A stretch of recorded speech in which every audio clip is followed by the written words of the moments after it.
தேவையில்லாத ஐடியாலாம் கொடுத்துட்டு நம்மளை இறக்கி விட்டு படிக்க பாக்குறானே. இவங்கிட்ட போய் நான் என்னத்த பேசுவேன்? ஏன்டா அப்படி பாக்குற? என்ன இனிமே நான் என்ன பண்றேன்னு மட்டும் சும்மா ஜாலியா சேர் போட்டு கூலா ஏசி ரூம்ல உட்காந்துட்டு ஹாப்பியா என்ஜாய் பண்ண. என்ஜாய். ஏன்னா வந்துட்டேன். என்னடா சொல்ற?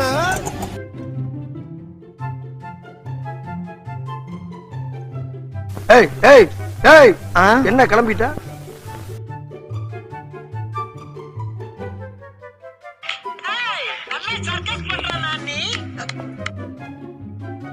இப்படி ஒரு நல்லவங்கிட்ட வந்து மாட்டிருக்கமே.